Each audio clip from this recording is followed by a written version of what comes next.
Good morning, 12 people that watch these videos. I'm going to show you how to light a film set. Everything you thought you learned in film school was a joke. Ready?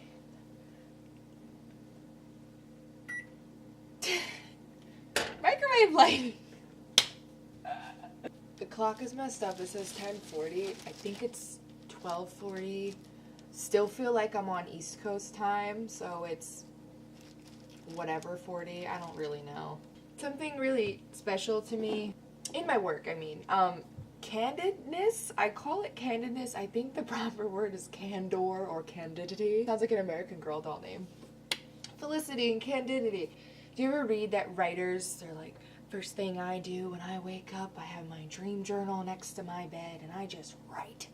Like, I guess that's how you finesse your work. I don't know. I just kind of wake up and have a lot of weird things. So back to the candidity thing, like, I'm just gonna start filming. Like, I'm not gonna go like do my hair, like I have sand in my hair from last night. I don't really care. And like, what is makeup? You know, it used to crack me up when girls would come into like homeroom or something and a boy would be like, you look tired today. And it's like, tired of the patriarchy, man. I don't gotta put makeup on. I should invest in a tripod because I just like to put my camera on surfaces. So right now it's on the back of my stovetop, and I'm just doing this nice fine posture while I wait for my bagel to cook. Have you tried everything bagels with strawberry cream cheese? If you haven't, I recommend it. It's really good. Oh no, these bagels expired today. Other day, I was on a run for my internship, and I had to go to this grocery store where everything was really fancy, and I could not find my way around. I was already feeling insecure just being in there, and then I had to, run around and look for all these specific items. So on my way out, I was super stressed, and I walk faster than everyone in the state of California, and I'm pushing my cart, and my cart goes over a little speed bump, and I was like, why do they have speed bumps in the grocery store? Like, honestly, no one's moving that fast. It wasn't a speed bump. It was actually the woman in front of me. It was her heel. And she turned around and she looked at me like she was going to sick one of her lawyers on me. I kind of laughed and I was like, oh my God, I'm so sorry. And she just was like, and kept going.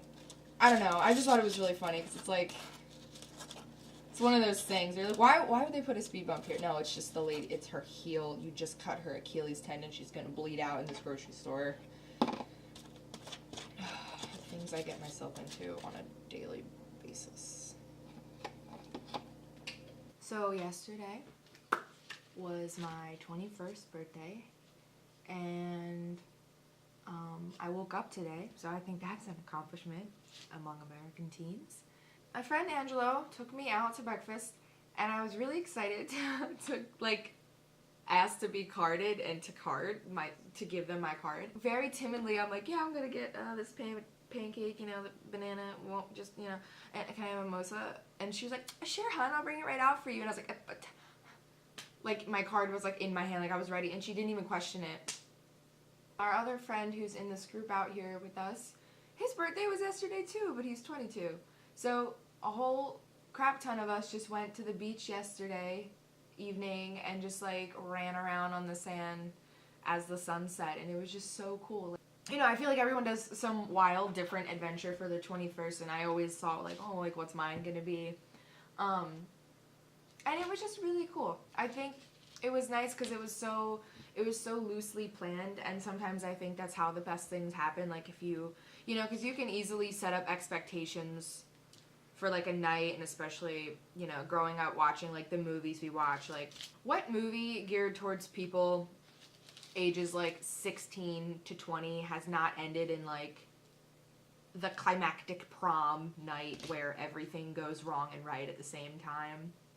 And I think that a lot of those movies have put a lot of pressure on us to like think our high school experience and our college experience and whatever experiences have to go the way that the movies go. And I always thought this to myself. I used to be pressured by these things too. I'm shaking the table, aren't I? My camera is on Reese's Puffs, a case of water like this, and then spiced wafers. and then it's just balancing on top. Really need to get a tripod, but I think that this is more like innovative. I myself have been pressured to have these crazy experiences, and like, oh no, high school's coming to an end, and I haven't like done some crazy thing where we put a bunch of turtles on the high school ceiling, like roof, you know, like something, I don't know, we're just kind of, things just happen the way they happen. Like, you have to just enjoy the memories you're having as you're having them without putting too much pressure on making them seem like something else. And this is like a lesson I only learned the hard way, because I used to put a lot of pressure on my like high school nights. You see these movies where all these crazy things happen and you just want that so bad, and then if you put too much pressure on that to happen, it just doesn't happen. Basically, the best thing is to just like surround yourself with good people, be in like a safe place. I don't know. Usually have a camera. That's one of the, I think, the most important things, because sometimes I'll bring a camera to something and not even use it. Some of my best memories have been spent on days where like my camera was in the bag or the car the whole time. I just was never inclined to bring it out because it was so important to just soak up the memory as it was happening. Sometimes it's difficult for me to like feel comfortable preaching a message because of the irony behind it. So right now I'm talking about how people live special moments through iPhones and camera lenses. Like, what am I doing right now, right? There is that pull, that desire to create something and then instantly share it. I think the key to like balancing out living too much through your phone and your technology and your documentational resources, cameras, and like actually living life with your eyes, I think that there's just it's just moderation. There's a balance that you can find, and everyone's balance might be a little bit different. I'm not entirely trying to shame people who are on their phones for important moments. It's just more so like, maybe I just see it differently, because I feel like my kids' first steps, like, somebody else is going to be recording that because I'm going to be watching it, you know what I mean?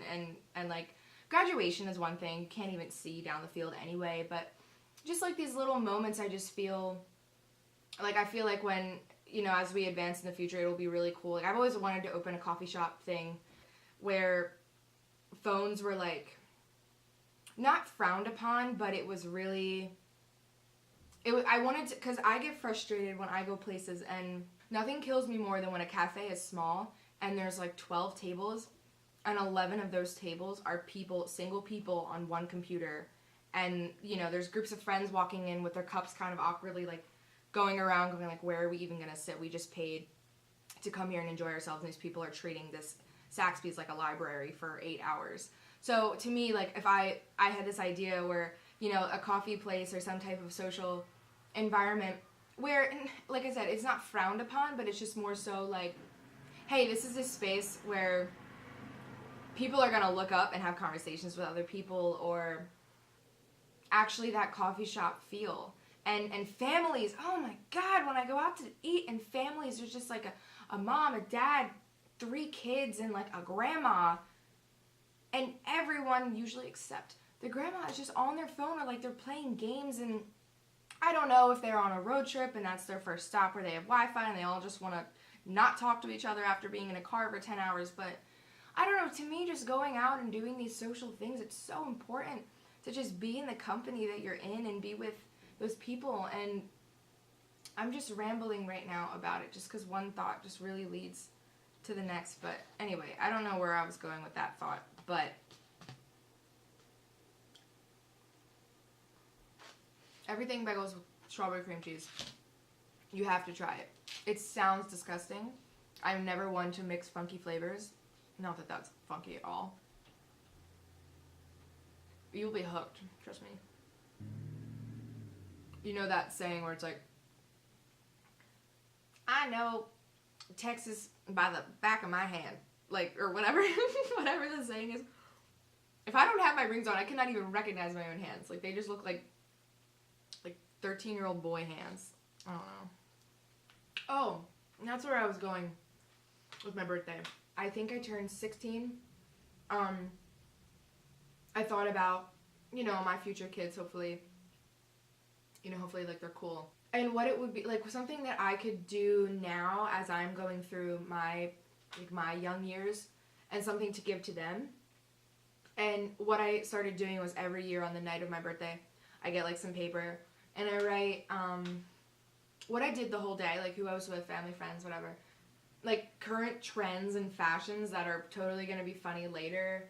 Kind of just like what's going on with everyone in the family, like who's, you know, who's healthy, who's doing well. And then my favorite part is at the end, and it's basically lessons that I learned since the last birthday. Because you know when you're like young and you're going through something and it's the most important thing at the time, everyone that's older than you is like, you're not going to care about this when you're older, wait till you have a mortgage. But when you're 13, like, that person who doesn't like you back, like, that is what is ruling your life at the moment. Those things matter. I fear that, like, when I get older, I'm going to forget what it was like to be little or younger. So every night on the night of my birthday, I write to my kids from the same age that I am. It'll be like, you know, I don't know how old I'll be at that point when they turn 16, but it's like, haha, don't listen to her. She's crazy. She forgets what it's like to be little. But this little envelope contains advice from the mother you love when she was 16 and knows what it felt like. So anyway, with last night being 21, I didn't have time to write the envelope or write the letter. And I think that that's like the best premise of that whole letter is mine, like it'll say for your 21st, for the day after your 21st birthday. And it'll be like, if you had time on your 21st birthday to read this envelope, you didn't have enough fun. You know what I mean? It should always be for the day after type of thing. And I just thought that that was kind of funny. So on top of homework today, I have to write to my firstborn, adopted, whatever happens, kid when they turn 21 about what I did and what I've learned this year and everything going on in the world. And just like, hey, we have these things called memes. You know, I don't know what's going to happen with that. But anyway, so I used to think I was better at closure and bringing things full circle, but I think just my attention's all over the place today. So yet another abruptly stopped video.